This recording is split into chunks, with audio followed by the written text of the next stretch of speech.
Facing challenges and overcoming setbacks is part of doing business. Whether you have the expertise to survive them or not could mean the difference between success or failure. Welcome to We Are Women, featuring revealing conversations that provide invaluable insights into the success secrets of female masterminds. A must listen for every entrepreneurial woman. Now here's your host, Janeen Vosper. Hi, it's Janeen Vosper here, and welcome to this episode of the We Are Women podcast. Now, our next guest, Narelle Gatti, I met her at a networking meeting. Well, I didn't really meet her. First of all, I tripped over her gorgeous support dog, 15-eye dog Cassidy, and then we started our conversation after that. And I thought, what an amazing lady to be able to have as a guest on the podcast. Narelle is part of a group that educates people about accessibility and how to be digitally friendly. She really opened my eyes into how important this topic is. And I hope when you're listening to the podcast, it will open your eyes to it as well. Excuse the pun for there, Narelle. We are auditors, her business, they are auditors and they are business consultants and developers of micro-behavioural neuroscientists, and they're linguists as well. A whole lot of talents. I am super excited to have her on the podcast today, and I would want to welcome you, Narelle. Thanks, Janeen. It is actually really exciting to be here because I've been listening to your podcast. So, yeah, I'm thrilled. Yeah, it was such a fascinating topic when we met, because it was something that a person with sight does not think about. And it's not just sight. There's a whole lot of other disabilities that are really affected by, because at the moment we're recording the podcast so that you can listen to it, which is terrific for people who are able to do that. We're also doing it so it's a video, which then it doesn't really matter to you because you can listen to the podcast. But I don't do subtitles which on the podcast because they're just too long. But that would make a huge difference again for people who couldn't hear what we're saying, but they'd be able to read it. It really did enlighten me to start thinking about how difficult things are, but when we don't have any of those disabilities, we don't recognize it and don't notice it. So this is such an important topic. I was where you are now 15 years ago, Janine, and I didn't think about it. And like the work I did 15 years ago, I never thought about accessibility.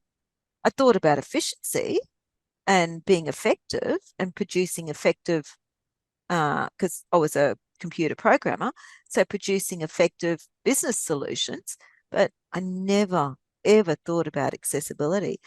And I think if you'd told me 15, 20 years ago, say 20 years ago, that you would be blind, I would go, oh, you reckon? You don't think about these things. And it's interesting the path that life puts you on, isn't it, really? It certainly is. We don't know what's around the corner. No, you don't. You really don't. And I'm actually meeting so many wonderful people and doing so many interesting things that I would never have done if I had functional sight. The people I meet are so inspiring. And I've met lots of able-bodied people, and I've met lots of people you go, holy smokes, like opera singers. Yeah, well, how do they do it? But then you think about it, it's just normal. Yeah. It's not how we do it, is we all do things differently. We're all individuals. And that's an important factor, and making allowances for it. I mean, we think about disability access. We're thinking about a ramp into a building. Yes. As opposed to necessarily online access to everything that's available for able-bodied people. Yeah, it was really interesting actually during the COVID, because and a lot of my visually impaired friends said this, none of us have spatial awareness anymore. We can't tell you, you know how we had to keep a certain distance from everyone. Well, we couldn't. So one friend of mine, his way to do it was he walked round and round in circles. He said it Goodness. was the only way because he got sick of having people yell at him. Well, Oh, he my goodness. couldn't tell you how far he was from someone. He said, well, everyone kept clear of me while I was getting what I needed. I just kept walking in circles. Goodness. Didn't And people realise that no, he was visually impaired? they realized, but they never thought. So you can realize something, and it's like anything. You can notice, oh, you know, they're out of bread, Mm.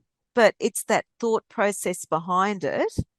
And let's face it, I've got 3 adult sons, but when my sons were younger, it'd be, we're out of bread. It was never the thought process, well, we're out of bread. We've got to go and buy more bread or make more bread. Yeah. So people notice, but they didn't see the thought process. Yeah. And so one of the group I'm in actually produced an audio ad that basically said, well, we can't isolate, we cannot, what was the term that was used? We had to be a certain distance, So, whatever. yeah. I hated the term social Yeah, distancing because social we were distance. physically distancing. We weren't social Yeah, distancing. We were that's it. physically distancing. And so Yeah. there was an ad produced that went round all over the place saying, well, we can't social distance because we don't know. That's right, 1.5 meters. Mm. We can't tell you that whether we're 1.5 meters from someone. Yeah. And it was so interesting.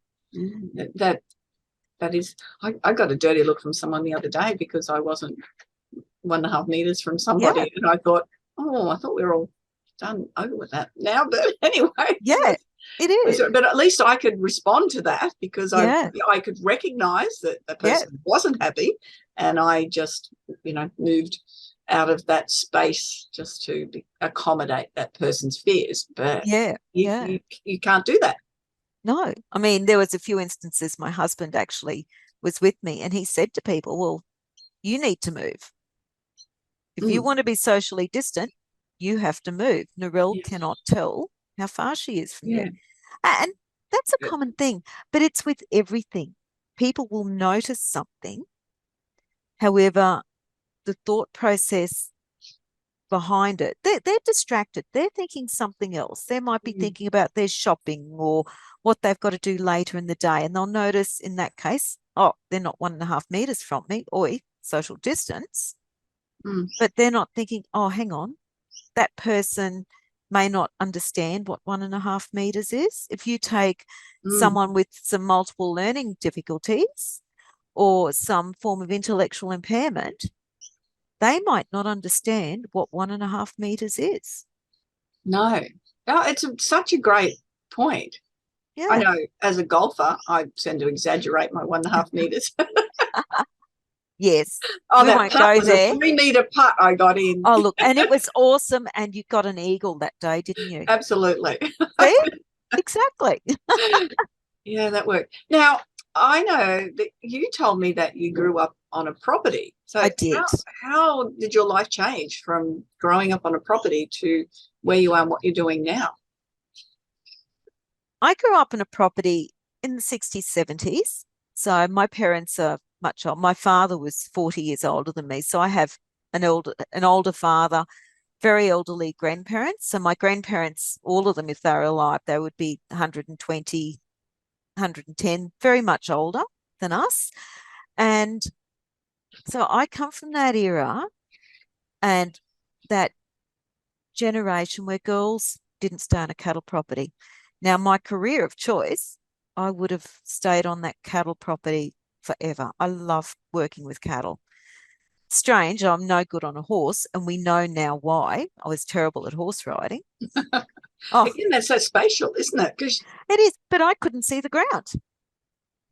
I remember one day the girth broke and I was on this old horse called Princess and I was just hugging the gate and yelling for Dad. And Dad's going, what the bloody hell, da da da. And I had to say, I don't know, Dad, but the saddle's moving because didn't realize the girth broke. so So Dad got at me out that of it age, and walked me home. were you what you'd class now as legally blind then, or was No, you no, didn't know? no. I was very clumsy when I was young. So Mum put me in ballet. Mum says, your clumsiness got a bit better, but you were terrible at ballet. Yeah, well, I hate ballet. Yeah. Okay. But no, I was 9 when they finally realised there was something wrong. So we were out a couple of hours outside Rockhampton in the Dawson Callide coalfields, Mhm. or what's called the Dawson Callide coalfields now, the Dawson Callide valleys. Yeah. And the nearest optometrist was at Rocky. I think there was one at Billawheeler. And I went to school this day and I failed an exam because at one stage, this is the exam used to be written on the blackboards, showing our age. And Yeah. all the good kids were sitting down the front. And I won't mention the name of the boys, but some boys played up. So the good ones got shifted down the back and the boys were put up the front. And I failed the exam. And I thought it was normal, my level of sight. I really was sure it was normal. And Because so you I haven't went got a home. comparison at this 9-year-old either. No, you don't know. And that's the same with hearing and any differences. A Mm. child or a person can't tell. And it doesn't matter who it is because that's your reality. So we went home and I've got a brother that's 12 months older than me. And I've got an extremely good memory. And I'll never forget because I got so much trouble for it. But my dad went and said, well, let's set up an eye chart. And we have a very long hall in the house I grew up in. So I'm standing behind dad. Dad's writing, the big letter E, the standard optometrical eye chart. And I was standing behind him, memorized a lot. So he sent my older brother up and said, oh, there you go, Stu, read her out. And Stu goes, yep, did it perfectly. I was sent up there. And of course, I've got a good memory. So I said, oh, yeah, Dad, it's da da da da da. And nothing bloody wrong with her eyes. And Mum said, she was looking over your shoulders. She memorized the lot. So I got sent out of the room. They redid the eye chart. And of course, I failed straight away on Yeah. everything. And Mum and Dad panicked because, I was 9. And Yeah. as Dad said later, everything suddenly added up. Why I was clumsy, why I couldn't see the beast with the one horn, or, that old bull over there, stay away from him, Narelle, he's looking a bit cranky. Well, I didn't know they were there. I couldn't see them. Goodness. So Even snakes. That's the first thing, sorry, that's popped into my head, is being able to see snakes on those properties. Because we grew up with snakes, we never thought anything of it. You'd come into the kitchen and we had this old cat, Skitty, and Skitty would often catch snakes and break their back and leave them under the kitchen table for us to find. A number of times I've sprinted up the hall yelling, Dad, Dad, there's a snake under the kitchen again. And it was just our life. We never thought anything of it. Yeah. But yeah, so I was 9 when it was diagnosed, and I can't remember what level of sight I had. It was, we used to laugh and call it when, the kids at school, the Coke bottle glasses. Yeah. The very big, that's what I had. Oh, that would have been done you well at school, wouldn't it? Oh, my nickname wasn't, it was Granny. So my hair was extremely tight curls because it's in my family as well. And big, thick glasses. And I was no good at sport or anything. So I retreated into corner and read books and crocheted. I was a perfect candidate for the nickname of Granny. But to this day, it's interesting. My class, they could say what they like, but they would jump on anyone else if anyone else had a go at me. And it's still the same today. We're still a good lot of mates. And then when I was, so, I left, obviously being a girl, couldn't stay on the cattle property. I went to Rocky and I was going to be a nurse. One of the things I think nurses need, which I'm not very good at, is empathy. I would have to say that would be an important factor in nursing, is that level of empathy. I've got a few friends that are either retired nurses, and if anyone puts their hand up for something, they're the first ones there to be that supporting figure. So yes, I agree with Narelle. Empathy is important. Yeah, exactly. After 18 months, we said, nah, this is not working. So I actually went off and went and did some office work, worked in QR on timesheets, and just did a lot of admin work for a while until I worked out what I wanted to do, because obviously my career of choice, cattle farmer, not available to me. So I went and did IT. And before that, I even did some governessing. So that was fantastic fun because I was right outside, a couple of hours outside Blackall. Oh, best fun I had. It was brilliant. That was on a goat farm, mind you. So I was mustering goats and doing all types of things. So that was great fun. And then we went to, I went to what's called the CQU now. It was the University College of Central Queensland or whatever it was called back then. And I ended up down in Canberra working in the IT section of the ABS. And that's where I met my husband and got married and had a couple of kids. And then we came back to Brisbane. And when my kids were, the youngest was in late primary, the oldest was in high school, I started having accidents, car accidents. Too many. And I thought, this is ridiculous. Now, I'm a hoon. I will tell you that. Well, you're aware of it. You've heard it. I have a few speeding tickets because I love cars. I'm trying to picture this now with Cassidy at the steering wheel. But anyway, yeah, apparently it's illegal. I've tried. I've done that a couple of times, stuck her in my sister's car, put her at the wheel, but my brother-in-law caught me and said, no, don't do that. I used to love shooting. I used to go shooting and, I loved being outdoors and fast cars and I had good fun. And I kept falling over chairs in the job I was doing at the time. And I went to my optometrist, who's also one of my close friends. And actually, she was here for dinner the other night. She said that's the one appointment that still hurts her because she's having to ring my husband to say, Mark, you need to come here right now. And she's saying, at the end of all these tests, you are never to drive again. And she's crying and I'm hugging her saying, it's all right, Lisa, we can get around anything. It's okay. And I do have two autistic boys. So we've always taught the boys that just because you can't do it one way doesn't mean you can't do it another. And I will tell you, one of my boys is full on Asperger's, and I used to say, well, look at our cat Timmy. There's more than one way to skin a cat. And I caught him one day holding the cat down, counting the ways, and this poor cat's howling. I'm sort of having to say, leave Tim alone. He's saying, but how many ways can you skin Tim? I'm thinking, oh my gosh, shouldn't have done that. So yeah. And yeah, so from that day, I never drove again.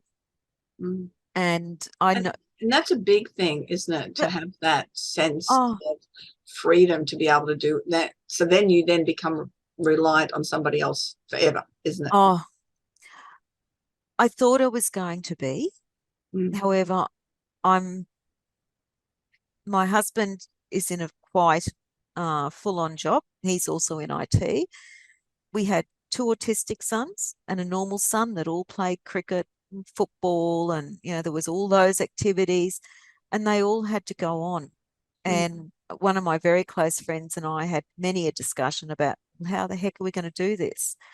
And to an extent, yes, I did rely on others. We've had to move, and where we were living at the time was the most phenomenal place. It was out at Narelle, which is near Brisbane. And we had the pool, and I loved my garden, and have had a great group of friends that we had a great time together. And you just have to get on with life. I worked out pretty quickly that there's two things you can do. You can sit in a corner and cry, or you can laugh. Crying doesn't help anyone. It brings you down. It brings everyone around you down. Yeah. So you've got to laugh. It's a natural sort of go-to, though, isn't it? And that's where picking yourself up and changing your response to it really is the only thing you have control over. Yes. It was hard breaking it to our kids. Yeah. But our kids were young enough that they said, well, what we've got to do. And the first response from my husband was, you leave anything on the floor and mum steps on it, so sad, too bad. So their laptops got moved off the floor very quickly. Didn't mean their rooms weren't atrocious. I used to go in with a broom and sweep it all into one corner so I could go and do what I had to do, because I still kept cleaning. I still kept working. And I still kept learning. Breaking it to my father by this stage was dead. Breaking it to my mother and my brothers and sister, I think was the hardest thing because my husband is he can cope as long as he knows what it is. Obviously, it was a shock for my husband because where I used to do the grocery shopping, he had to take it on. He had to drive the kids to their activities, or we had to organise other ways to get the kids to their activities. Yeah. Our whole world changed basically in half an hour. My mum, I've got the most wonderful mother, the most wonderful sister, because my sister said, "Beauty, I get to choose your clothes." And I said, "No, you don't." And my mother said, "Oh, I'll take you to get your clothes." And I said, "No, you won't, Mum. It's all good." My mum does like the shirt I'm thinking waist. if your sister had a sense of humour, she would. Oh, yeah, because she might knows. choose things that you Yeah. can't. Well, I don't like pink. I never wear pink. And that's the first thing she said. "Oh, Mum, Narelle's going to have a completely pink wardrobe." No, that's not going to happen. But yeah, my sister's been brilliant. If things go really bad, she flies down at the drop of a hat, and she works full time. She helps her and her husband have quite a large cattle station, so she comes at the drop of a hat if need be. My older brother, absolutely brilliant, because I remember ringing him and telling him, and he hung up on me straight away. And Mum at this stage was still living out she'd retired into the nearby town where I grew up. There's no public transport to get to there. So suddenly I couldn't even get to my mum when she was sick. And he rang me back and said, "I've got it organised." And I said, "What do you mean?" He said, "Okay, when you need to go to Mum," he said, "you fly to me and I'm driving you out there." He said, "That's done, organised." I said, "Oh, okay." And he said, "And I'm your backup, because don't forget, a lot of things came in on paper. I could still read paper at that stage, Right. but that was going very quickly." So that's an interesting point, isn't it? It has to be digital now. It has to be audible, and it has to be audible. It Everything has that to you be. read. It has to be accessible, which is what I'm passionate about. Yeah. And there are ways to do it, and it is very simple techniques.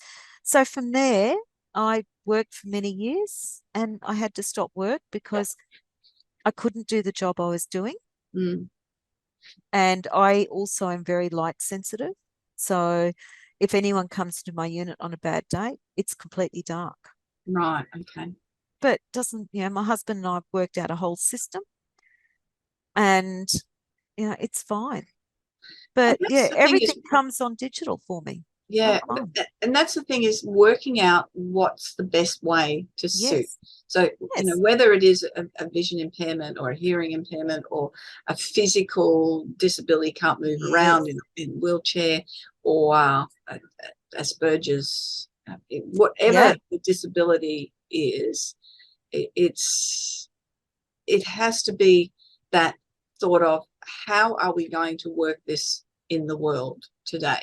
I know I have a severely autistic 5-year-old grandson who is non-verbal. Did I say autistic? Yeah, non-verbal. And there's other things there, we think as well. And one of the things he loves to do is take the balls off my Christmas tree. And he was living with us for 6 months. One stage, it was over Christmas. Take all the balls off the Christmas tree and spin them around in his hand, and then just drop them on the floor and go get another ball. Oh, I fully understand that. Yes. So we had and this year he then had a game the other day where he'd take the balls off, spin it around, give it to me, and I had to put it back on the tree. And if I didn't, and then he would drag me to the tree to put it back on, then he would take it off again and spin it. And we did that for about an hour, putting it back on. But this year I learned I've only got about a quarter of the balls on the tree. And that's what you have to do. It just changed the situation. It could be, this is how I've always done it and I'm not changing anything. Or you just go, look, just make it easier for everybody. He can still spin the balls, do whatever he likes, and occasionally they'll break or whatever. But it's just make life simpler for everyone. Not picking up 400 Christmas balls. There might be 10. Yeah. And this is it. My Asperger's son, one of the things I'll never forget, one year, I do the ironing, and you put the clothes on the coat hanger and hang them up. I went to get the coat hangers and I had none left. and I'm looking at the school uniform shirts and just all the normal stuff, my husband's business shirts, my clothes. I'm like, well, this is strange. And I got a bit frustrated, and I remember yelling, where the hell are the coat hangers? There is coat hangers for everything. Yeah. And my son popped his hand up and he said, oh, Mum, I can lend you some of mine if you like. And I said, what do you mean? And he said, oh, I've got plenty. And he said, what do you mean? And he'd taken every coat hanger in the house and hidden them behind his desk. They were his coat hangers, so he could get them whenever anyone needed a coat hanger. He had coat hangers. Mm. So he knew where they were. It was his control that he could help us. Yeah. And it is about that control, isn't it? Having some sense of, I can't control this, so what can I control? Now, coming to what you do now to help people with that accessibility through digital. I know you and I are working with two other women who are, quite amazing online, and we've set up I'm trying to think of morning tea marketing misses, we call it. And when we're working with you, I've noticed that, you needing to, when you're reading something, we've got that, what did you call it? I have a screen reader. A screen reader. Yeah. So basically it's a tool that reads the screen to me. And it translates what's on the screen into a language that it can understand. And then I just get it read to me. And I can control that screen reader to say, I only want to read that part of the page, or I want to read the whole page. It allows me to jump to another page. I can pick up the links. I know where the headings are. And there's a whole series of functionality behind that screen reader. And it's actually a Brisbane product, the one that I use. Wow. It was developed here in Brisbane by two blokes. Both of them are blind. And it's worldwide. It's used in 27 countries at the moment. Fantastic. What's the name of it, just for people listening? It's called, the nickname is NVDA. It's Non-Visual Digital Access. Right, okay. And it's actually the most popular screen reader at the moment. That's incredible. Because it's free. Wonderful to hear that it's also locally developed. Oh, yeah. And they're a great bunch of blokes. I've had a meeting with the CEO. Just really nice blokes. Yeah. And very, very switched on. And there's another one called Job Access Without Speech. JAWS is the other nickname. And it was developed by a company called Freedom Scientific. I think that's American. Don't quote me on that one. And it's another really good one. However, it is licensed and it's very expensive. Right. Which is why the one I use is much more popular. But there are so many different tools. There are Braille keyboards. There are Braille sensors. So they convert the screen to Braille for people. There is, and you'll be aware of them, speech to text functionality. Yes, one of my neighbours is deaf, and he works with helping people, the Deaf Society, have access to different things. And they for knocking on the door, well, it's got the dog there too. That helps the dog to go and tell him, but also having lights that flash so that he can know that aware that there's someone there. He's a very good lip reader, extremely good lip reader, and I've got very used to being able to enunciate things well enough, but also look at him and make sure I do that when he's. But when we often have a neighbour thing with a few of us, and I notice in a group it's hard because he's got to keep turning from one person to see who's speaking to the next person to see who's speaking and figure out the gist of the conversation as well. But there's certain things. I know he's got something set up on his phone that when it rings through, it enables him to read it, what they're saying. So it's the opposite to what you're doing. But people also need to remember it can be very isolating for me. And there's a lady on LinkedIn, and if anyone gets the chance to have a look at any of her posts, they are really, really good. Her name is Narelle Evans. She's deaf, So and she's Meryl very, Evans. yeah, Meryl, and then Evans, Evans. She lives over in the US, and she's very much an accessibility advocate as well. And she put a post up the other day about just how isolating it is to be deaf at a party for exactly what you said. And then I said, well, I understand that. I do park run with a group of people, and there's a few. Oh, Cassidy, how does he go? Because She loves it. she's It's her tired game. now. Yeah, she loves it. I motivate her with half a banana, and then we do brilliant times. Oh, awesome. But we had like the Christmas party, and there was three of us sitting down one end, and we did have a couple of our guides with us, but our guides went off, and they're great. They will go get us our cuppers because we're in a situation where we can't do that. And Cheryl said, this is isolating. We could hear what the others were saying down the other end of the table. We couldn't get to them. We couldn't participate. We didn't know who they were. That's a really interesting point. Yeah. And thinking about that, yeah, I'm a big fan of not just even isolating anybody. So if we're in a long table of people who don't know each other, I have a little thing where every third person moves on.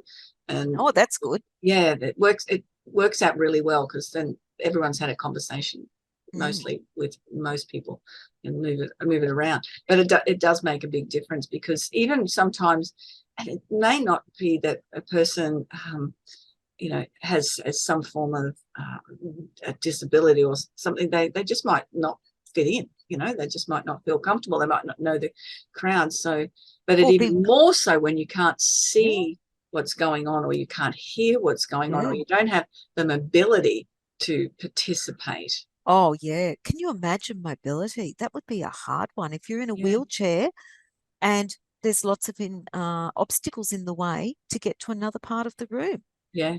You've got no way to move the obstacle. So you just sit. I mean, people that are severely, like, have anxiety issues as well, or people that are extremely shy, they actually benefit by having someone coming over and say, hey, I'm Joe. How are you? Yeah.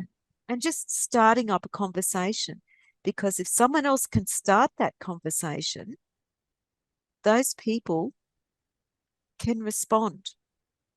There are some, obviously, that are too scared or anxious to respond. May not be in the situation either. May not be in the situation. But those that having someone else take that first step makes a big difference. So what we're talking about really, Narelle, is communication, isn't it? Accessibility to be able to communicate with other people, and to do it in a way that everybody can understand that form of communication with somebody else. Yes, it is exactly that. It is considering the other person's communication needs. Yeah. Yes. It is, say my mother. My mother is not a person that has a computer. She struggles with the mobile phone. That's like my husband just saying, turn this on. How do I turn this on? It doesn't turn on. Yeah. If you give mum some paperwork, say from Veterans Affairs, she's liable to get lost, because it's like they've thrown every piece of information onto one page. It's information overload. However, my mother is a very smart woman. She's run cattle properties and done all types of things. She's 82. She's a paper-based, and keep it simple. Yeah. And that's, again, we're sort of opening up so many different components of this ability for everybody to understand what's being communicated to them, and to be able to respond in a way that they feel like they're respected, and they're considered, and they can participate. And that's it. Yeah. It is.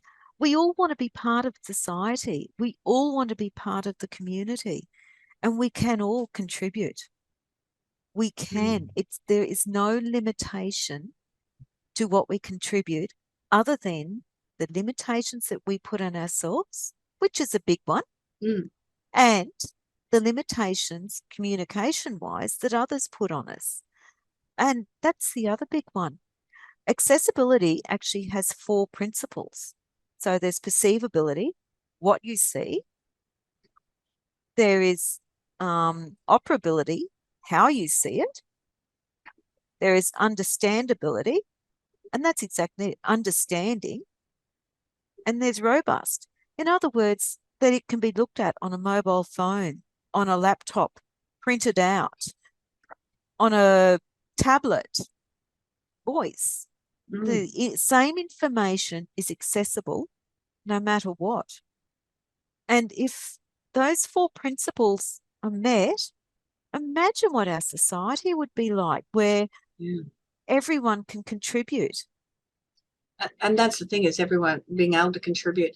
And so your work takes you into workplaces. Yes. Because there is a standard, isn't there? Oh, yeah, there is. And there's an Australian standard, and it's actually based on a global standard. There's a company called the Worldwide Consortium, W3C for short, and that was set up by the bloke that invented the internet, Tim Berners-Lee. By the way, his goal was information accessible for everyone, which, fantastic goal. And they've set up a set of guidelines or standards for digital friendly computers, for websites, for documents, PDF, Word. The guidelines are there. This is governed in Australia by Standards Australia. So it's the same company that does it's a government organisation that does your building standards, your food and health and safety standards, all the standards that we in the community use. They govern the digital accessibility standards. Right. And that is backed up by, and this is what people don't realise, the Disability Discrimination Act 1992. And it's all linked together. Now, I'm not in the habit, and I hate it when people say you must do this because it's legislation. That's wrong. How about instead of that, let's just open up the whole community so everyone can participate. Yes. And so when you go into businesses, Yep.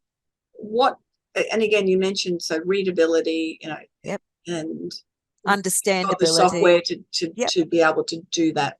Yes. But so if they might not be employing people with visually impaired, Yes. because there isn't that accessibility to being able to read documents, and it's a paper-based organisation, then that makes it really difficult. Plus, you have to look at expensive exercise for businesses to do that as well. Do you know every computer that you have has an accessibility functionality on it? No, I did not.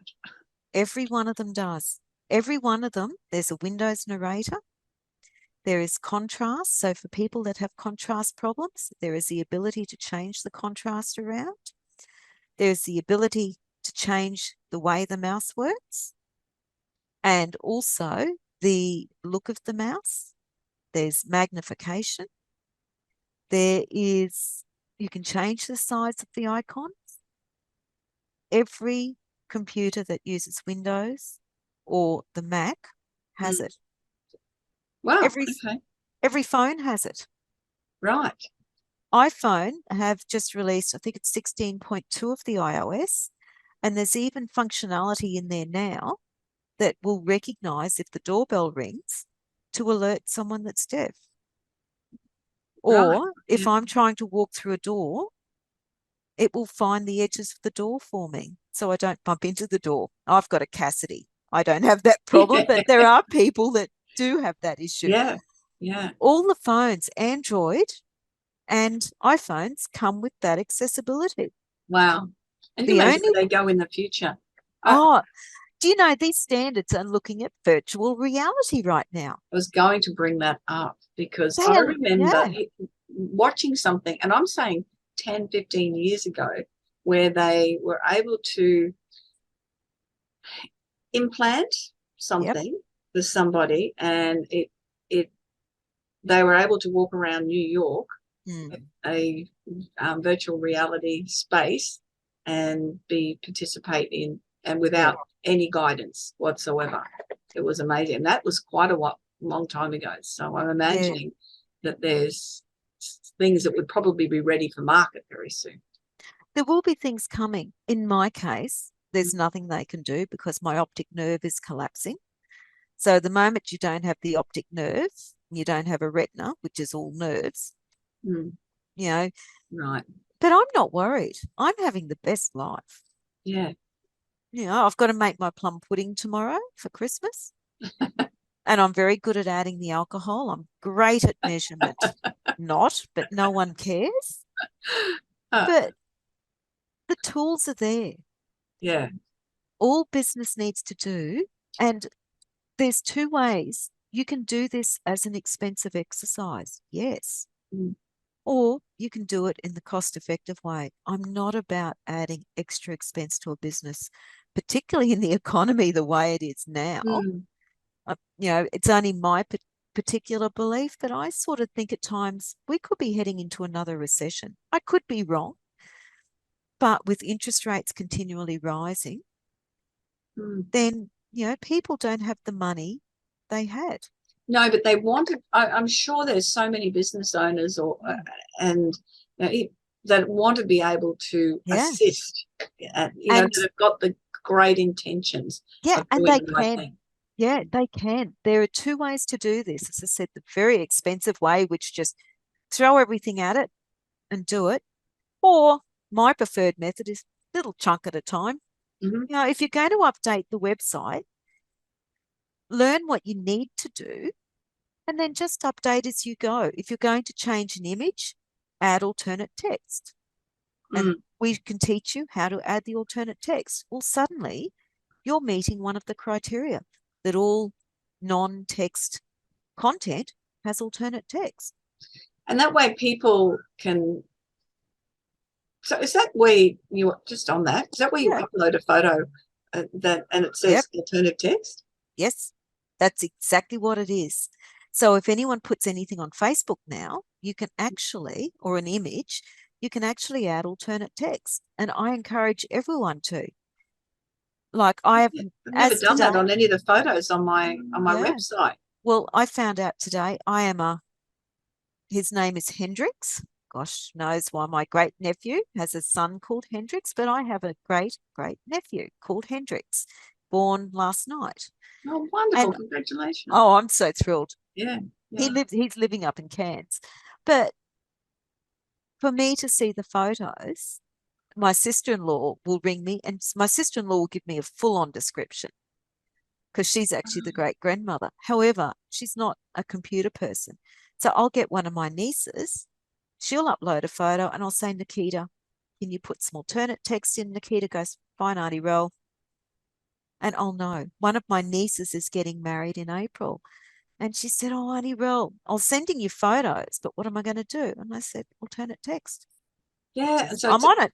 A description of what people are looking at. That's so cool. I never knew what that was. So now that I'm sure that there's other people out there that didn't know that either. So and it's a simple thing. Yeah. And it can be also as simple as thinking about your language on the page. One of the big rules, society today is very big about abbreviations. We have the UN and the whatever, NVDA, whatever the abbreviation is, the NRL. The first time you use the abbreviation on a page, so if it's the NRL, National Rugby League, write the full words. Don't assume that everyone knows what NRL stands for. Or QLD, right? Queensland, and then put in brackets afterwards, QLD. You only need to do it the once on the page. Right, okay. And then it's explanatory. Yeah, and that's such a simple thing to do. And Yeah. there's so many things that we just wouldn't have thought of. Yeah. And I'm just being mindful of time. Again, this happens every podcast. I think on every single podcast I've got, oh, I can't believe the time's gone so quickly, and we've covered And so much. I can keep chatting for hours about this because I am so passionate about it. Yeah. Oh, look, I don't blame you. I think the thing is for people to be, you know, I know I'm going to ask you for 3 takeaways, but for me, it's to be aware of how I'm going to communicate with people, as to, you know, be able to do so in a way that they can feel respected and considered, and that they can participate in the communication. I think that's my biggest takeaway, and recognizing how to do that. Yeah. And that's it. I mean, the first thing is people just need to remember whenever you hear the word accessibility or digital accessibility, we're just talking communication. And we all need to communicate. It's part of being a human being. Yes, most is. definitely. And it is that being, not feeling isolated too, because communication is, and we've had a couple of years where a lot of people, there's, you know, the way things were managed, or wasn't managed, handled, they included a lot of isolation, it was tough anyway. So being able to communicate most effectively. Yeah. And yeah, a couple other points that you had for the takeaway points as well. Don't make assumptions. Whenever you talk to someone and they ask for you to provide information, ask how they would like the information provided. Some people prefer text, and it doesn't matter whether you're sighted, unsighted, anything. Everyone has a preferred communication method. So by asking what the preferred communication method is, you're going to tell them that they are important to you at that point in time, that you are considering their needs, and that you find the message or the information you want to impart to them is important enough that you're going to take the time to ensure that you communicate with them in their preferred method. So you can't make assumptions. It's a simple question. Oh, which way would you like that? Do you want a text? I can send an email. How would you prefer to get the information? Yeah, very, very good point. For me, I'm definitely not a texter. So after about 1-2 texts back and forwards, I just get on the phone and ring the person. I'm the same. It just makes it a lot simpler. And you get the right tone of voice in that case as well. And that's it. And that is where face-to-face communication is so important. And I always get the giggles because when I laugh and call them like my blind walks. So because my sight is going so rapidly, I have to be able to, and this is what I've set for myself, it's one of my goals, I need to walk to the chemist and back safely. The number of people that see me, because I do live in a more populated area, the number of people that see me and say, no, you're not safe. And say, yeah, I am actually. I actually know exactly where I am. I know where I've got to walk, and if I need help, I will ask. I've just taken away the sight, and where you would use a street sign or a building, I use a sound. Yes. Oh, I can hear the traffic lights. Whoops, I can hear the door opening, and I have GPS in my ears that tells me maybe that's the post office. So I know where I am at all times, except in a very busy party, I'll be honest. Yeah. I always set myself markings on the, the pathways when you get to the lights, those things. Yep. I laugh and call them the trail, my blind dots, braille dots. Yeah. They have a full name, and it's TGDSI. I can never remember what it stands for, Trans Guide something or other system. And if the dots, so there's 2 types you'll ever see. One of the dots can tell us, oops, you're going to cross onto a driveway. Yes, yeah. Or a road, stop, be aware. And the long ones, the long lines that you see, they're directional. So that tells you this is where you follow the path. So if you're standing on that and someone's coming along with a guide with a cane, the long cane, they put the head of the cane on those lines and we can walk. So I can go into Queen Street Mall if I don't have my guide dog with me. Right. And just by putting my cane, if I know I've got to go to the Myers Centre, I get across from one side of Queen Street Mall to the other, find that trail, put my cane off it, and off I go. Yeah, it's brilliant, isn't it? And my GPS will tell me where I am. Yeah. The problem I get is when people stand on it and stand and talk. Yeah. And I don't know until I go whack. And you think, oh, sorry. Whoops. And you say, oh, can you please shift? And of course, education, they're not aware of the purpose of it. No. But that's what it is. Yeah. It's to allow us to walk in a straight line. Yeah. Look, even little things, you sort of get up and have a glass of water in the middle of the night. You can hear when the glass is nearly full. I stick my finger in it as well, just to make sure that I haven't overflowed it. But we actually have a tool that we're much better than anyone else, because we actually have a liquid level sensor, and it beeps for me. So when I'm making my cuppa, I know I've hit my hot water limit, put my milk in, and it just goes off like crazy. Awesome. It's no good when you're in a lot of people, because you can't hear the beeps very well. But we have liquid level sensors that do that. Yeah. Oh, look, you're doing it all the time. It's everything. And that's the whole thing, isn't it? Is just being aware of it.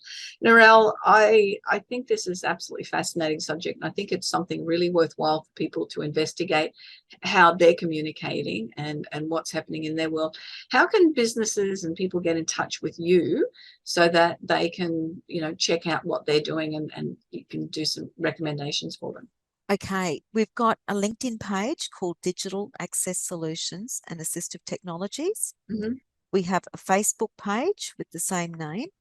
We also have a website that we've actually thrown every accessibility issue we can at it, and it's become our training tool, and we're using that as a training tool to update it into a website that meets all the criteria, and that's DASAT, DASAT, T for Tom, .com.au. Excellent. So when you look at it, it breaks every rule. If you want to see a really bad website with every accessibility error that I could plug in, go and have a look. Fantastic. And it's terrible. I will definitely do that. Yeah. Thank you so much for sharing that information and sharing your story. I think it's all of value in it. And I love your positive attitude to everything. And as you said, you have to get on with life. You can either choose to do it. And I just had this conversation with someone this morning, and she said, I'm Colombian. We're always in a good mood. And I said, well, it's better than being in a bad mood, isn't it? And it is. Yeah. Yeah. You achieve a lot more with a smile than a frown. Absolutely. Thank you so much for sharing that. I will put all your information in the show notes. So if anyone wants to get in touch with you, they can do that. Look, Janeen, thank you for the opportunity, because the more people we can educate about this, the better off we'll be as well. Absolutely. So thank you. You are most welcome. And that's another episode of the We Are Women podcast. I'm so glad that you were able to join us on this episode. I thank all of the people that subscribe and listen to each one of the episodes. As you can see, there's always high value, and there's something that you can take away, apply in your life and in your business. Remember, go to janeenvosper.com and book a strategy call. We can have a conversation about how I might be able to help you, or how one of the amazing people that I come in contact with on a daily basis can do so. Have a fantastic day, night, week, wherever you are in the world, and enjoy. Bye-bye for now. Bye-bye.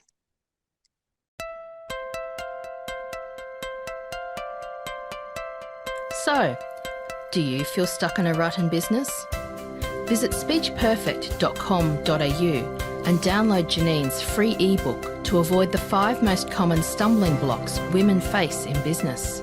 It's jam-packed full of tips to overcome the barriers that could be holding you back from the success that you dream your business will be. We would love you to leave a review of today's episode and share this podcast with other women in need of entrepreneurial inspiration. Subscribe to the next episode now and join the We Are Women community.